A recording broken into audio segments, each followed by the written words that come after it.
Welcome to S.N. Chaudhary Physics classes. Today I am going to discuss optics from laws of reflection, reflection by plane mirror, spherical mirror, etc. इन सब के बारे में आज हम करने जा रहे हैं। और ये सारे वीडियो पिछले वीडियो जैसे हमने हैं लेक्चर 1, लेक्चर 2, लेक्चर 3 दिए हैं, तो उसी हिसाब से कंटिन्यूस है। यदि सारे लेक्चर को आप कंटिन्यूस पढ़ोगे तो ऑप्टिक्स के लिए कहीं किसी को भटकने की ज़रूरत नहीं पड़ेगी, टोटल कंसेप्ट क्लियर होगा। यहाँ पर पिछले क्लास में रेगुलर रिफ्लेक्शन तक बताए थे। आज हम यहाँ पर लॉज ऑफ रिफ्लेक्शन से स्टार्टिंग कर रहे हैं। लॉज ऑफ रिफ्लेक्शन में there are 2 laws of reflection. पहला the incident, there are 2 laws of reflection. These are number 1, the incident ray, the reflected ray and the normal at the point of incidence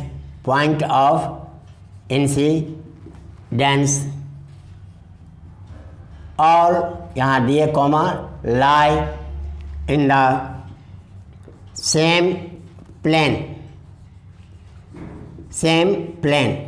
बेटा ये रट्टे सभी लगा लेते हैं, learn करके सभी आते हैं। यहाँ पर सबसे बड़ी बात है सेम प्लेन का मतलब क्या होता है सौरभ, बता सकते हो?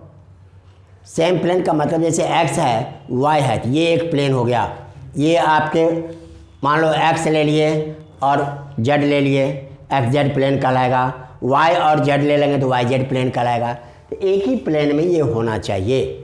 का मतलब यदि एक्स वाई पेपर पर यदि इंसिडेंट रे चलते हैं तो रिफ्लेक्टेड रे भी पेपर पर ही होना चाहिए, नॉर्मल भी रिफ्लेक्टेड। अब नॉर्मल रे है कि क्या है ये बताओ। तो मोस्टली बच्चे उसको लिख देते हैं नॉर्मल रे, दैट इज रॉन्ग। हमारा पॉइंट ऑफ इंसिडेंस जहाँ पर होते हैं वहाँ पर जो परपेंडिकुलर डालते हैं ये कोई रे नहीं है। परपेंडिकुलर जो डालते हैं ये हमारा कहलाता है normal at the point of incidence. Second है हमारे पास बुकों में, इसको सेकेंड में डाल देते हैं कुछ, लेकिन हम सिस्टमेटिकली जैसे है वैसे हमने दे दिए। The angle of incidence is incidence, इसी को हम यहाँ पर ब्रैकेट में आई लिख देते हैं, जो हम पहले क्लास में बता चुके हैं। Angle of incidence is equal to the angle of reflection, angle of reflection, जिसको यहाँ पर हम आर लिखते हैं, यहाँ पर ब्रैकेट में डाल दिए। इस हिसाब से आपके ये मिरर है मान लो या रिफ्लेक्टर्स हैं। यहाँ पर एक रे आ गया इस तरह से। अब यहाँ पर ए और हमने ओ लिए थे, एक्स वाई हमने इसको ले लेते हैं, या एम एन हम मिरर ले लेते हैं, कोई भी ले सकते हैं। एम एन मिरर है हमारे पास। यहाँ से ये रिफ्लेक्ट हो गया, ये हमारा इंसिडेंट रे है और ये हमारा रिफ्लेक्टेड रे है, जिसको हम पिछले क्लास में बता चुके हैं। अब इस पॉइंट पर जो हम परपेंडिकुलर डाल देते हैं ये हमारा कहलाता है नॉर्मल। ये हमारा हो गया इंसिडेंट रे, ये हो गया हमारा रिफ्लेक्टेड रे और ये हमारा हो गया नॉर्मल। अब यहाँ पर हम पिछले क्लास में बताए थे angle of incident, the angle between incident ray and normal, ये हमारे पास आई हो गया और इस एंगल को हम आर कहते हैं, angle of reflection. That is angle I equal to R. ये हमारा लॉज ऑफ रिफ्लेक्शन है। यहाँ तक आपको ये सीखना है, लेकिन ये नॉर्मल हो चाहे जैसे भी हो, इस हिसाब से नॉर्मल केस में हम ऐसे लर्न करते हैं। अब हमारे पास आ जाता है प्लेन मिरर। अब ये मिरर क्या होता है पहले सीखेंगे, तब ये तो हम प्लेन मिरर या स्फेरिकल मिरर कहेंगे। तो मिरर क्या है? कोई भी ट्रांसपेरेंट ऑब्जेक्ट है या सरफेस है, उसके वन साइड को आप ओपेक बना दो। तो जैसे ये मान लो सरफेस है हमारे पास, इस साइड से आपने ओपेक बना दिया तो लाइट इसके पास नहीं जाएंगे, यहाँ से टकरा के लौट जाएंगे। तो सबसे पहले आपके यहाँ पर अब आप चलते हैं प्लेन मिरर। मिरर के अलग अलग टाइप हैं, प्लेन मिरर है, स्फेरिकल मिरर है। तो इस हिसाब से आपके प्लेन मिरर में देखो, प्लेन मिरर। अब इसके हेडलाइन दिए हैं। सबसे पहला पॉइंट ये है क्या चीज़, a thin sheet of glass, a thin sheet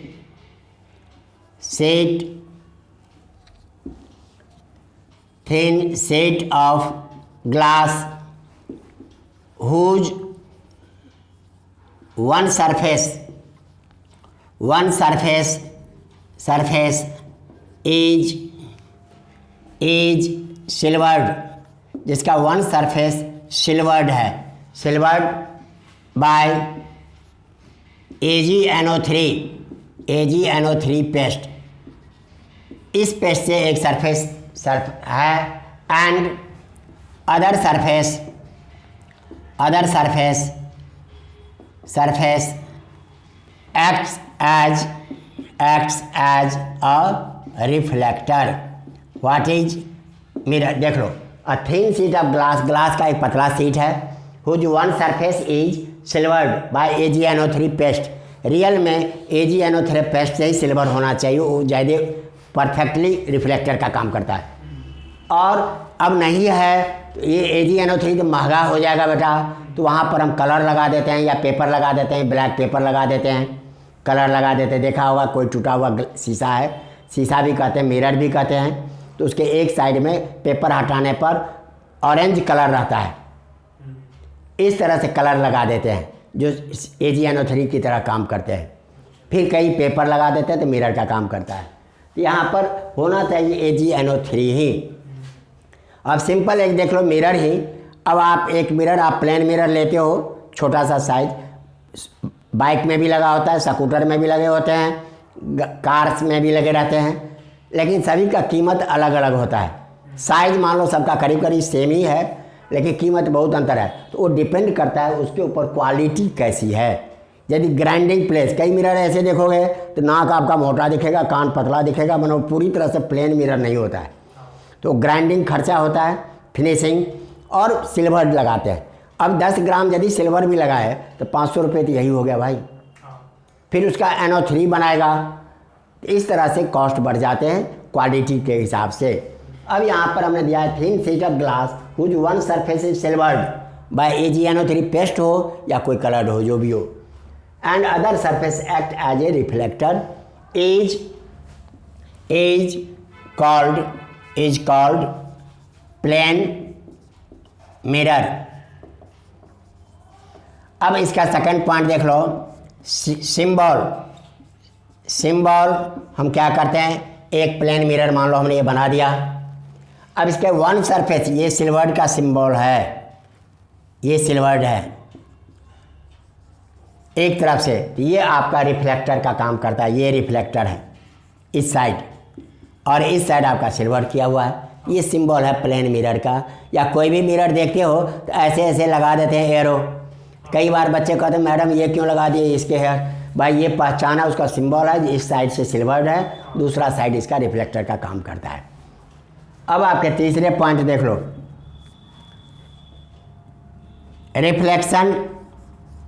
reflection by a plane mirror.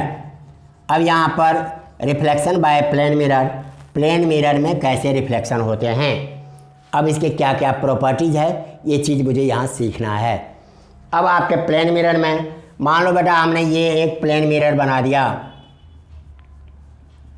यहाँ पर एक ऑब्जेक्ट हमने रखा, ये ऑब्जेक्ट O है, यहाँ से एक रे आएगा इसके ऊपर। अब यहाँ पर रे आर पार जाएगा कि इधर मुड़ेगा कि किधर मुड़ेगा बताओ। रियल में यहाँ पर रे गया और इसी डायरेक्शन में लौट गया, यहाँ पर I equal to 0 equal to R normally गिरते हैं। तो देखो बेटा, ये हम इंसिडेंट एंगल कहते थे, एंगल छोटा करते गए ये नॉर्मल हो गया। तो नॉर्मल से जो रेज आएगा तो नॉर्मल पर ही लौट जाएगा। आ गया बात समझ में? यहाँ I क्यों 0 होता है, R क्यों 0 होता है। और दूसरा रेज यहाँ से जब भी चलेंगे तो खींचना चाहिए 3-4 रेज, मिनिमम 2 रेज होना चाहिए, जिससे कि इमेज बन जाते हैं। अब यहाँ पर आके देखो, तो यहाँ पर आपने नॉर्मल डाल दिया, ये एंगल आपका मान लो I है, तो इतना ही बड़ा दूसरा एंगल रिफ्लेक्शन का बन के आ जाएगा, ये कहलाएगा तब R। आगे बात समझ में? अब यहाँ पर देखो, इमेज के बारे में मुझे बताते, पहले यहाँ देखो फिर बता देंगे। इमेज रियल बनते हैं, वर्चुअल बनते हैं। इमेज बनते कैसे हैं?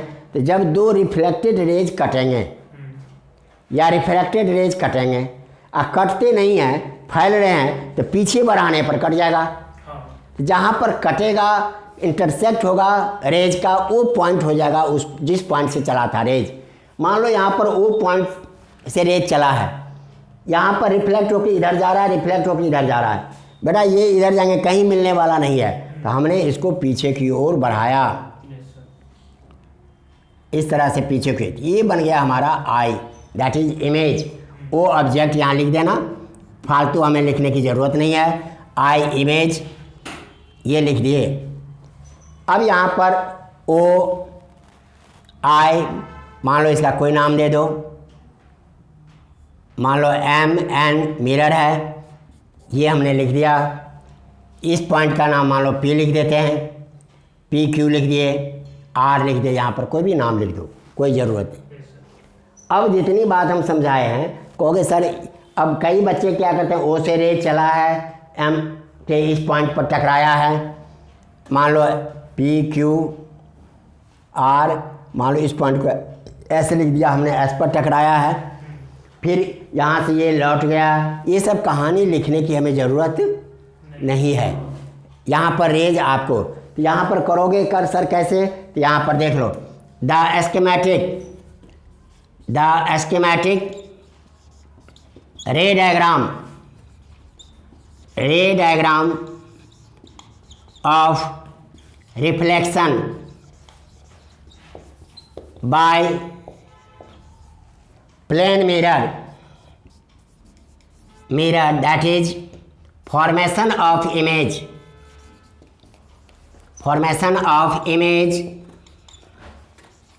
is shown in figure।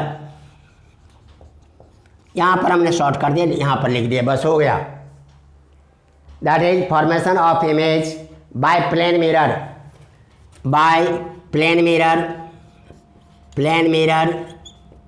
Is shown in figure. यहाँ पर हमने रिफ्लेक्शन ऑफ प्लेन मिरर भी लिख सकते हो, या फॉर्मेशन ऑफ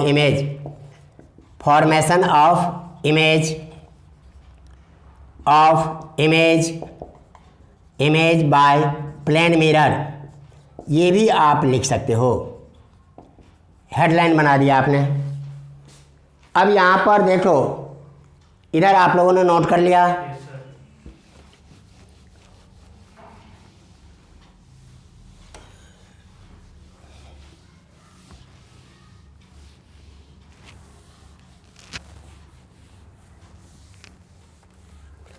अब यहाँ पर देख लो, इसके बाद क्या लिखना है, here O is a point object whose image is I। यहाँ पर इतनी बात आपने लिख दिया। अब इमेज कैसे बना, क्या बना, वो टीचर देखेंगे, अपने आप समझेंगे। इसमें इससे ज़्यादा हमें लिखने की ज़रूरत नहीं पड़ती है। अब आपके आते हैं फीचर्स जैसे हम लिखते हैं, यहाँ पर इसी का एक थर्ड पॉइंट यहाँ था, यहीं पर लिख दो फीचर्स। अब इसके फीचर्स क्या है, इमेज कैसे कैसे बनते हैं, ये देखना है।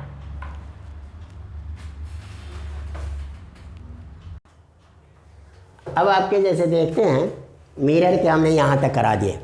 अब हमारे पास क्या है, फीचर्स। अब आपके मेनली इसमें फीचर पूछते हैं, इमेज कैसे बनेगा, क्या बनेगा, तो इसका हम अलग अलग पॉइंट के रूप में लिखते हैं।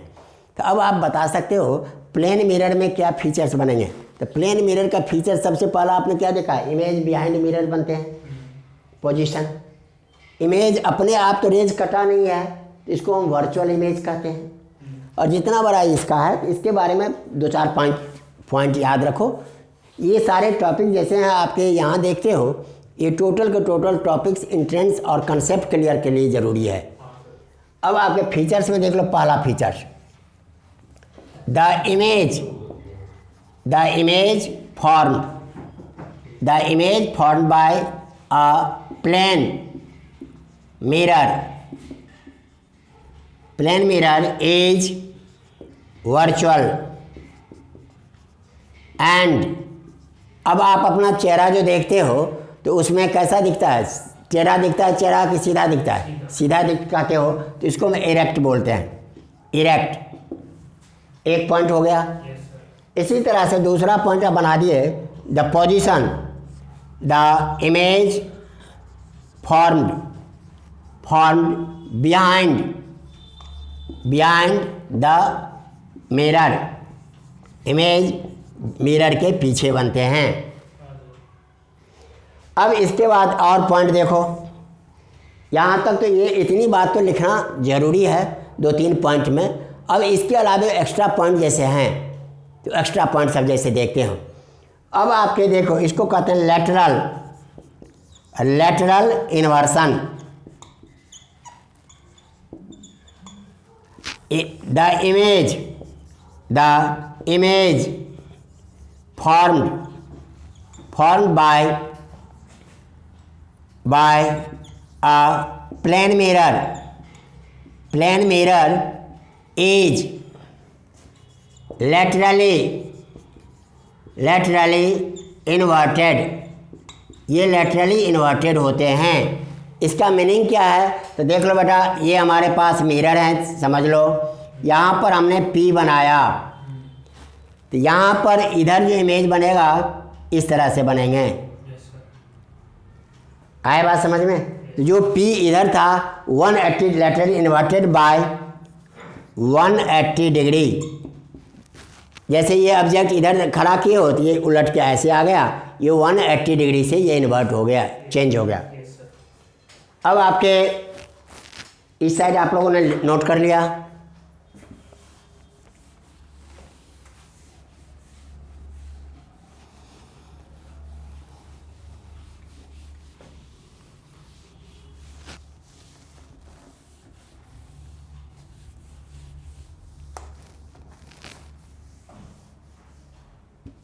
अब आपके इसमें देख लो डी, इमेज का डिस्टेंस। जैसे मिरर में दे the distance of image from the mirror is equal to the distance between object and mirror। कहने मतलब ये हमारे पास मिरर है, इस u डिस्टेंस पर हमने ऑब्जेक्ट रखा, तो इसके ठीक पीछे उतने ही डिस्टेंस पर इमेज बनेगा। और इमेज के डिस्टेंस को v कहते हैं। Here u equal to v, that is object distance. Simply लिखते हैं distance equal to image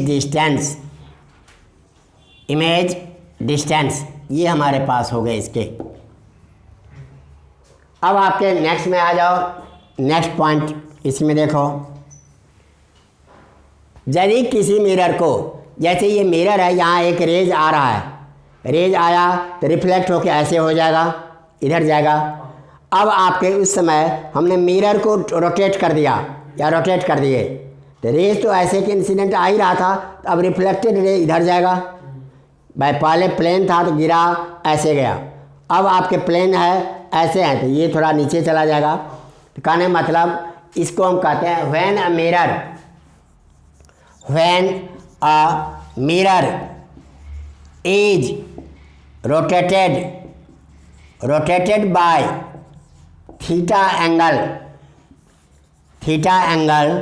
the reflected rays rotates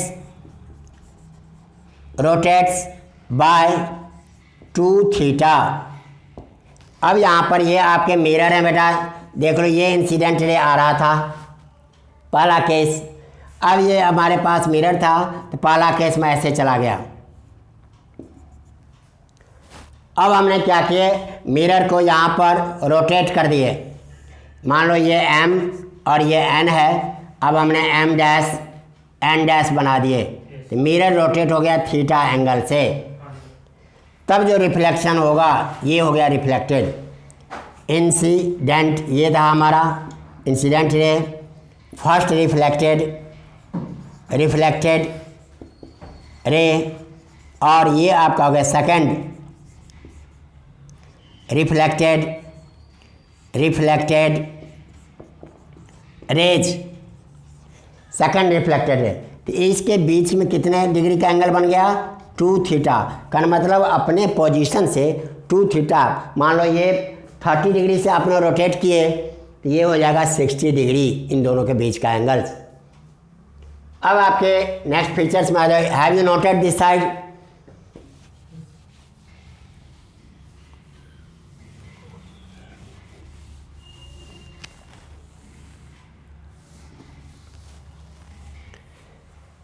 अब आपके इसमें देख लो ऐप,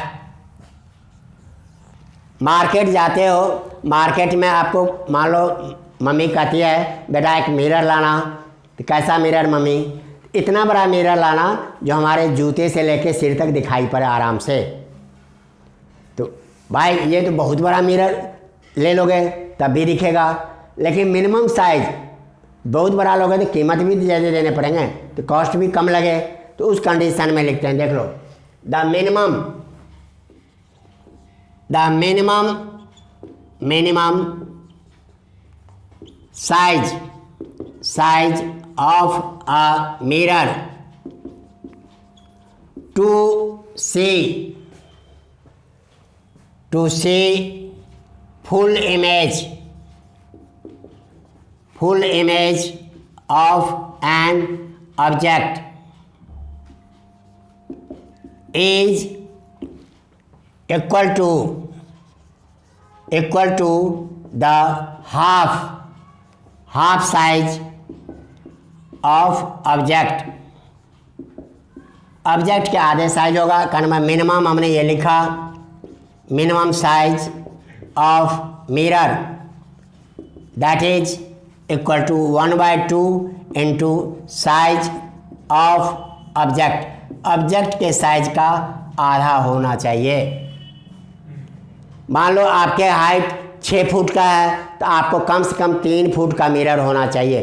कहने के लिए तो 4 फुट का ले लोगे तब भी हो जाएगा, तो बेटा कीमत भी ज़्यादा देने पड़ जाएंगे, तो हमें कॉस्ट भी देखना है, तो हम मिनिमम ले लेते हैं जिससे कि मेरा काम चल जाए। तो उस केस में हम ये कंडीशन लगाते हैं। आगे बात समझ में। अब दूसरा देखो जी, जब आपके ऑब्जेक्ट को हम मूव कर देते हैं मिरर की तरफ, तो इस कंडीशन में when object is moved towards the mirror by x distance. मान लो जो ऑब्जेक्ट का पोजीशन था हमने मिरर की तरफ x डिस्टेंस मूव कर दिए, देन द डिस्टेंस बिटवीन, बेटा ये सब छोटी छोटी थॉट वाला क्वेश्चंस है, एक बार देखोगे याद हो जाएगा। Then the distance between object and image decreases by 2x। अब देख लो ये हमारे पास मिरर है, अब इस मिरर के सामने हमने एक ऑब्जेक्ट यहाँ ओ रखा, तो पहला पोजीशन ये हो गया, मान लो ये यू है, और इसी तरह से यहाँ पर आई बन रहा है, इसके डिस्टेंस को हमने वी कहा। अब ऑब्जेक्ट का ये पोजीशन यहाँ तक ले आओ, यहाँ पर ओ डैश हमने बना दिया, तो इमेज जो यहाँ पर है ये भी थोड़ा यहाँ आ जाएगा, आई डैश बन गया। अब ये क्या हो गया, u माइनस यहाँ का डिस्टेंस कितना हो जाएगा, u माइनस एक्स, और ये डिस्टेंस कितना हो जाएगा, v माइनस एक्स। तो आपके दोनों के बीच का distance, the distance between o and I equal to u minus x plus v minus x, this equal to u plus v minus 2x। ये तो आपका ओरिजिनल डिस्टेंस था पहले का, अब उसमें से 2x ये घट गया है, तो डिक्रीजेज बाय 2x हम लिखते हैं। आया बात समझ में? नेक्स्ट फीचर्स में आ जाओ। ये सब छोटे छोटे क्वेश्चंस हैं जो आपके एंट्रेंस वगैरह में पूछ लेते हैं, और ये सब पूछ ले समझ लो सोने पर सुहागा है। आपका कम टाइम में आपको ये थॉट पहले से याद है, कम टाइम में आपका क्वेश्चन बन के तैयार हो जाता है। सबसे बड़ी बेनिफिट ये है। अब आपके H,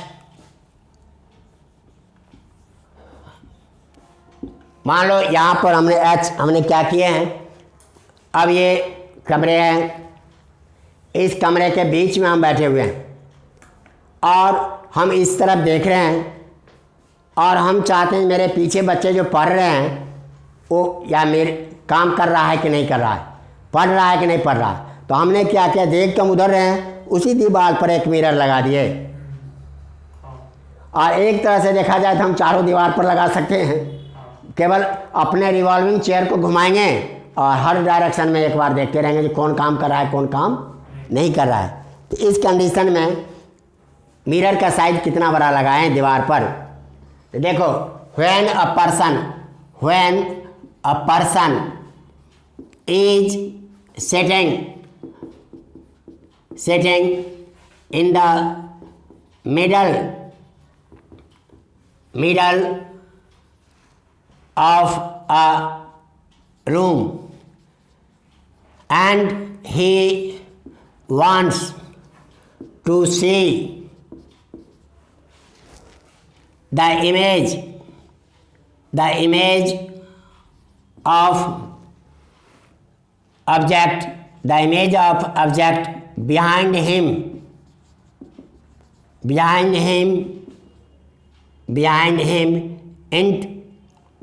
in the mirror fitted in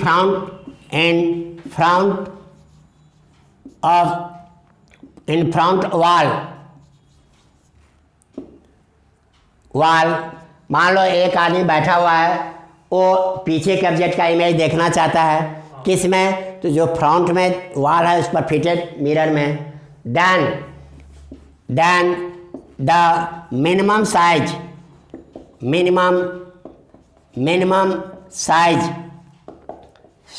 of mirror is 1/3 of object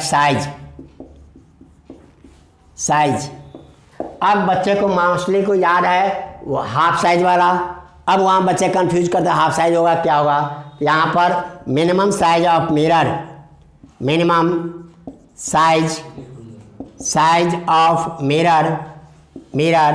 equal to 1/3 into size of object कहने मतलब मान लो इस दीवार पर कोई ऑब्जेक्ट है और हम अगले दीवार पर मिरर लगा के देखना चाहते हैं, तो उसमें इस ऑब्जेक्ट के साइज का 1/3 होना चाहिए। इस तरह से मान लो ये दीवार बन जाते हैं।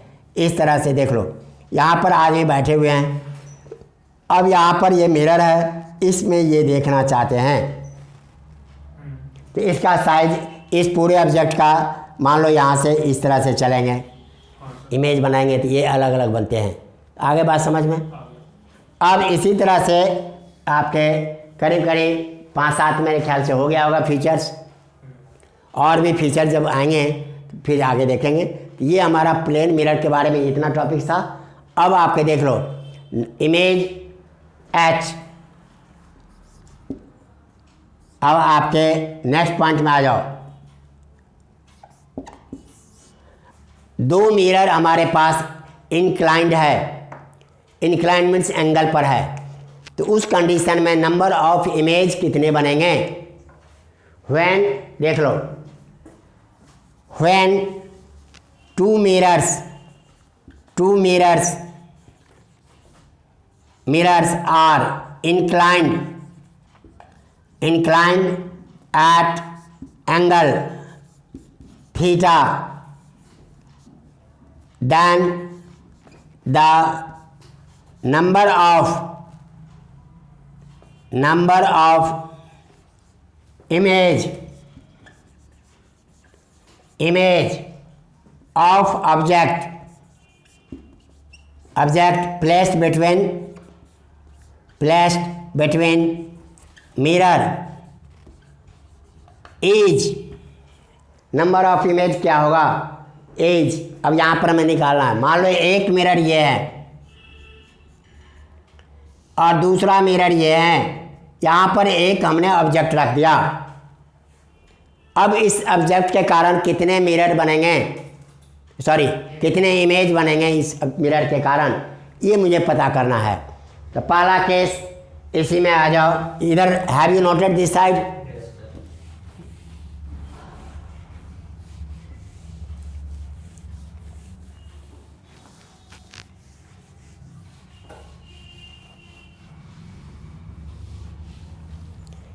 अब इसका देख लो point number 1।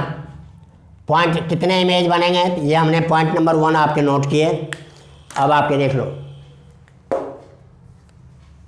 Number 1, the number of image equal to 360 degree by theta if the value of